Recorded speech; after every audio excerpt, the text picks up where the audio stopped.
Morning. Well, it is in my part of the world. Confusing Monday morning.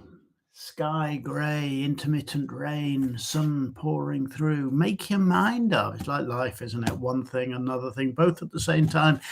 Social media would make us believe that things are straightforward. They're not. Basically, we live in a state of complexity, and it does nobody a good service if we pretend that complexity is simplicity. However, the next step we each need to take is often relatively simple. We don't have to complexify things, they're complex already. But we don't have to simplify things and pretend that everything's nice and simple when actually it's not. We have to find our path through the landscape of storms and mountains that we all live in. My, what a thought for a Monday morning.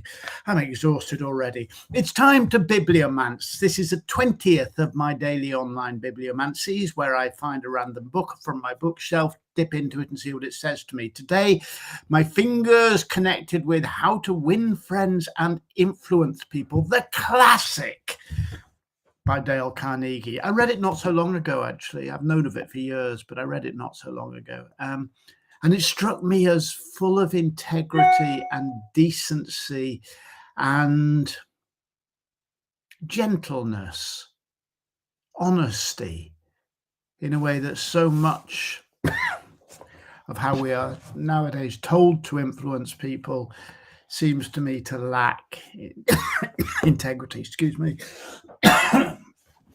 So anyway, let's have a quick glance at what Dale Carnegie is going to tell me today.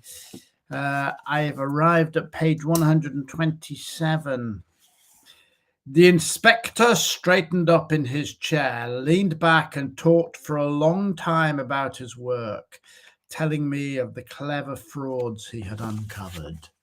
The inspector sat back in his chair and talked for a long time, telling me of the clever frauds he had uncovered. Oh, the complacency.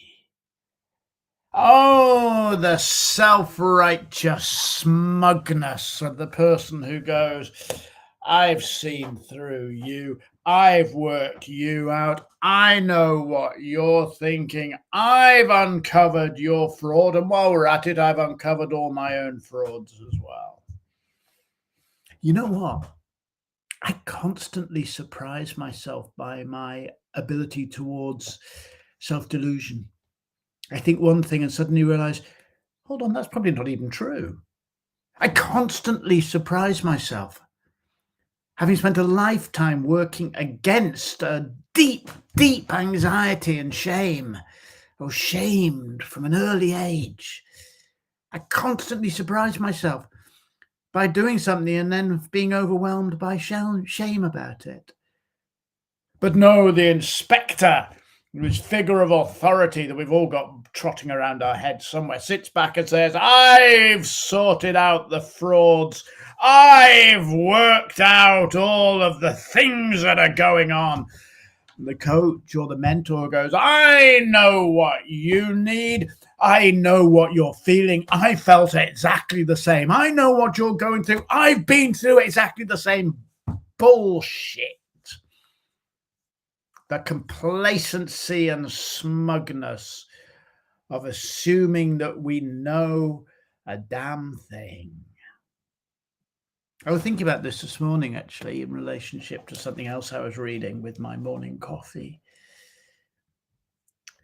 That the heart of what I think I can offer as a coach and a mentor, and the heart of what I'm looking for when I've been with a therapist or a coach or a mentor, is a space where I can talk and unconditionally be heard, and in the act of talking, I can hear myself. I can discover my own evasions and delusions.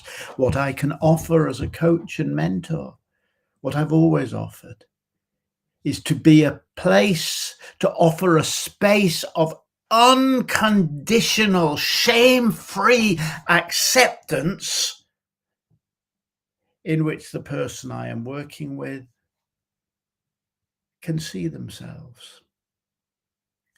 And for me to approach that from a position not of going, I can uncover your frauds, but to say, I can ask you questions when things don't ring quite true, but I'm not claiming I know the answers. Oh, it's not very marketable, is it? Oh, no. It's much more marketable to say, here's 3 things I know that you need.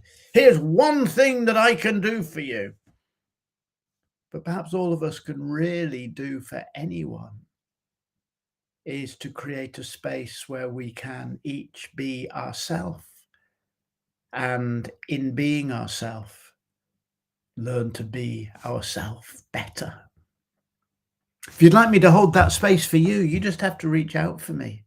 I have space for more clients at the moment, and I'd love to work with you. I will not be the inspector sitting back and talking for a long time about all the frauds that I have uncovered. You know, I must go back and read Dale Carnegie again. He's a lovely writer. I hope your week starts magnificently.